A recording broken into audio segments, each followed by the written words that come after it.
Item ಯಾವುದೇ ಇರಲಿ try ಮಾಡಿ ಆಚಿ ಚಿಕನ್ ಮಸಾಲಾ. ಭಾರೀ ಕಗ್ಗಂಟಾಗಿದ್ದಂತ ದಾವಣಗೆರೆ ಟಿಕೆಟ್ ಬಿಕ್ಕಟ್ಟನ್ನ ಕಾಂಗ್ರೆಸ್ ಹೈಕಮಾಂಡ್ ಶಮನ ಮಾಡದಂತೆ ಕಾಣ್ತಾ ಇದೆ.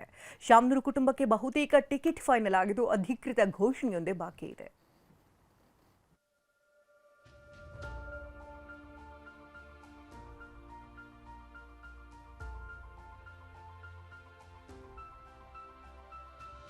ದಾವಣಗೆರೆ ದಕ್ಷಿಣ ಬಾಗಲಕೋಟೆ ಕ್ಷೇತ್ರದ ಉಪಚುನಾವಣೆಯಲ್ಲಿ ನಾಮಪತ್ರ ಸಲ್ಲಿಕೆಗೆ ನಾಳೆಯೇ ಕೊನೆ ದಿನ. 2 ಕ್ಷೇತ್ರಗಳಲ್ಲಿ ಬಿಜೆಪಿ ಅಭ್ಯರ್ಥಿಗಳನ್ನ ಘೋಷಿಸಿ ಪ್ರಚಾರದ ಕೆಲಸ ಶುರು ಮಾಡಿದ್ರೆ ಕಾಂಗ್ರೆಸ್ ಮಾತ್ರ ಅಭ್ಯರ್ಥಿ ಆಯ್ಕೆಗೆ ಭಾರಿ ಕಸರತ್ತು ಮಾಡ್ತಾ ಇದೆ. 2 ಕ್ಷೇತ್ರಗಳಲ್ಲಿ ಆಕಾಂಕ್ಷಿಗಳನ್ನ ಸಮಾಧಾನ ಪಡಿಸಲು ಆಗದೆ ಒದ್ದಾಡ್ತಾ ಇದೆ. ದಾವಣಗೆರೆ ದಕ್ಷಿಣ ಕ್ಷೇತ್ರದ ಟಿಕೆಟ್ ಬಿಕ್ಕಟ್ಟು ಶಮನ ಮಾಡಲು ರಾಜ್ಯ ಕಾಂಗ್ರೆಸ್ ಉಸ್ತುವಾರಿ ಸುರ್ಜೇವಾಲಾ ಸುದೀರ್ಘ ಸಭೆಯನ್ನೇ ನಡೆಸಿದ್ರು.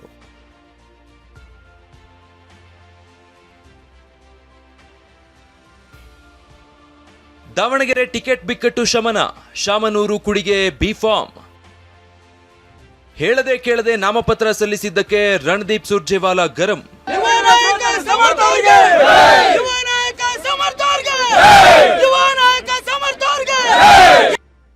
ನಮ್ಮ ಸಮುದಾಯಕ್ಕೆ ಟಿಕೆಟ್ ನೀಡಬೇಕು ಅಂತ ಮುಸ್ಲಿಂ ಮುಖಂಡರು ಪಟ್ಟು ಹಿಡಿದಿದ್ರು.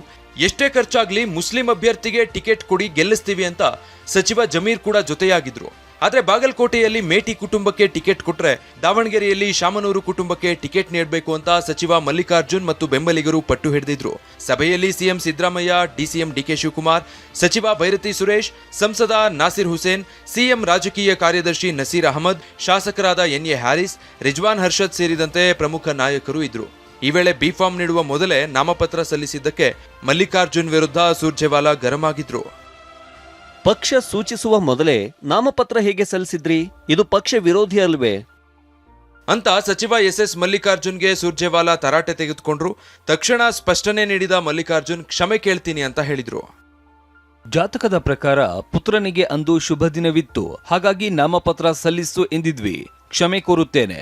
ಪಕ್ಷ ಸೂಚಿಸಿದ್ರೆ ನಾಮಪತ್ರ ವಾಪಸ್ ಪಡೆಯುತ್ತೇವೆ. ಹೀಗಂತ ಸಿಎಂ ಡಿಸಿಎಂ ಸಮ್ಮುಖದಲ್ಲೇ ಸುರ್ಜೇವಾಲಾಗೆ ಸಚಿವ ಮಲ್ಲಿಕಾರ್ಜುನ್ ಕ್ಷಮೆ ಕೋರಿದ್ದಾರೆ. ಟೈಮು ಚೆನ್ನಾಗಿತ್ತು ಅಂತ ಹಾಕಿದ್ದೀನಿ. ಪಾರ್ಟಿ ಹೇಳಿದ್ರೆ ನಾನು ಬೇಕಾದ್ರೆ ವಿಡ್ರಾ ಮಾಡೋಕ್ಕೆ ರೆಡಿ ಇದ್ದೀನಿ. ಯಾವಾಗ ಹೇಳ್ತಾರೆ ವಿಡ್ರಾ ಮಾಡ್ತೀನಿ, ಪಾರ್ಟಿ ಹೇಳ್ದಂಗೆ ಕೆಲಸ ಮಾಡ್ತೀನಿ ಅಂತ ಮಲ್ಲಿಕಾರ್ಜುನ್ ಹೇಳಿದ್ದಾರೆ.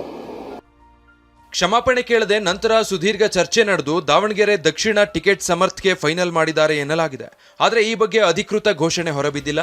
ಈಗಾಗಲೇ ಸಮರ್ಥ್ಗೆ ಬಿ ಫಾರ್ಮ್ ನೀಡಲಾಗಿದೆ ಎನ್ನಲಾಗ್ತಾ ಇದ್ದು, ಸೋಮವಾರ ಸಿಎಂ ಸಿದ್ದರಾಮಯ್ಯ ಸಮ್ಮುಖದಲ್ಲಿ ನಾಮಪತ್ರ ಸಲ್ಲಿಸಲಿದ್ದಾರೆ ಎಂಬ ಮಾಹಿತಿ ಸಿಕ್ಕಿದೆ. ಬಿ ಫಾರ್ಮ್ ಸಿಕ್ಕಿದೆ ಅಂತ ಮಾಹಿತಿ ಬಂದಿರತಕ್ಕಂಥ ಇಲ್ರಿ, ಏನೋ ಘೋಷಣೆ ಆಗಿಲ್ರಿ ಸರ್. ಘೋಷಣೆ ಆಗ್ಲಿ. ಈ ಬಗ್ಗೆ ಅಧಿಕೃತ ಮಾಹಿತಿ ಬಂದಿಲ್ಲ? ಇಲ್ರಿ, ಏನು ಮಾಹಿತಿ ಬಂದಿಲ್ಲ.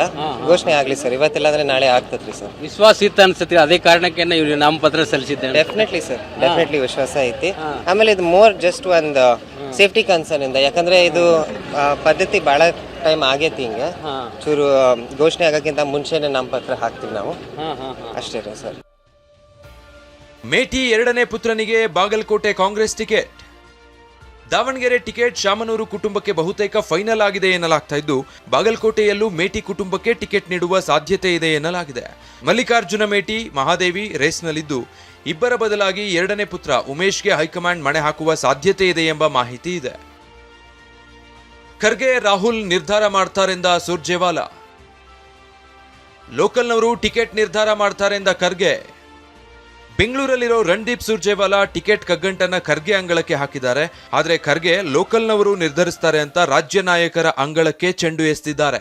Rahul ji, Khadge ji will take a call. A recommendation will be sent by my PCC president, my chief minister, after having a consultation with everybody by late evening today. So they will decide by late evening or by tomorrow. ಲೋಕಲ್ದವ್ರು solve ಮಾಡ್ತಾರೆ. ಅದಕ್ಕೆ ನಾನು ಪ್ರತಿಯೊಂದಕ್ಕೆ reaction ಕೊಡೋಕ್ಕಾಗ್ತದೆ. 2 ಕ್ಷೇತ್ರಗಳಲ್ಲಿ nomination ಸಲ್ಲಿಕೆಗೆ ನಾಳೆಯೇ ಕೊನೆ ದಿನವಾಗಿದ್ದು, BJP ಅಭ್ಯರ್ಥಿಗಳು ಪ್ರಚಾರ ಕಾರ್ಯ ಶುರು ಮಾಡಿದ್ದಾರೆ. ಕಾಂಗ್ರೆಸ್ ಟಿಕೆಟ್ ಆಕಾಂಕ್ಷಿಗಳು ಮಾತ್ರ ಟಿಕೆಟ್ ಸಿಗುತ್ತೋ ಇಲ್ವೋ ಅನ್ನೋ ಚಿಂತೆಯಲ್ಲಿದ್ದಾರೆ. ಯಾವುದೇ ಕ್ಷಣದಲ್ಲಿ ಟಿಕೆಟ್ ಘೋಷಣೆ ಆಗಲಿದ್ದು, ಯಾರಿಗೆ ಅದೃಷ್ಟ ಅನ್ನೋದನ್ನ ಕಾದು ನೋಡಬೇಕು. ದಾವಣಗೆರೆಯಿಂದ ಬಸವರಾಜ್, ಬಾಗಲಕೋಟೆಯಿಂದ ರವಿಮುಖಿ ಜೊತೆ Anil, TV9 Bengaluru. Bagalkote by election ಕಣದಲ್ಲಿ ಭರ್ಜರಿ ಭೇಟಿಯಾಡಲಾಗಿದೆ. ದಾಖಲೆ ಇಲ್ಲದೆ ಸಾಗಿಸ್ತಾ ಇದ್ದಂತ 32 ಲಕ್ಷ ಹಣವನ್ನು ವಶಕ್ಕೆ ಪಡ್ಕೊಂಡಿದ್ದಾರೆ. ಬಾಗಲಕೋಟೆ ಅಖಾಡ ಈಗಾಗಲೇ ರಂಗೇರಿದು ನೀತಿ ಸಂಹಿತೆ ಉಲ್ಲಂಘಿಸಿ ಕಾರಿನಲ್ಲಿ ಹಣವನ್ನ ಸಾಗಾಟ ಮಾಡಲಾಗುತ್ತಾಯಿತು. 32,50,000 ರೂಪಾಯಿಯನ್ನ ಎಸ್ಎಸ್ಟಿ ಟೀಮ್ ಇದೀಗ ಜಪ್ತಿ ಮಾಡಿದೆ. ಹೊನ್ನಾಕಟಿ ಚೆಕ್ ಪೋಸ್ಟ್ನಲ್ಲಿ ವಶಕ್ಕೆ ಪಡ್ಕೊಂಡಿದ್ದು ಕೆಎ 36 P3991 ಈ ಸಂಖ್ಯೆಯ ನಂಬರ್ ಕಾರ್ನಲ್ಲಿ ಹಣವನ್ನು ಸಾಗಾಟ ಮಾಡಲಾಗ್ತಾ ಇತ್ತು.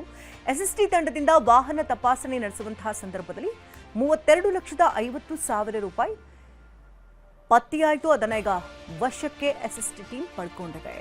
ಯಾವುದೇ ರೀತಿ ದಾಖಲೆಗಳಿಲ್ಲ, ಹಾಗೆ ಸೂಕ್ತ ಕಾರಣಗಳನ್ನು ಕೊಡದಂತಹ ಹಿನ್ನೆಲೆಯಲ್ಲಿ ಹಣವನ್ನು ವಶಕ್ಕೆ ಪಡೆಯಲಾಗಿದೆ.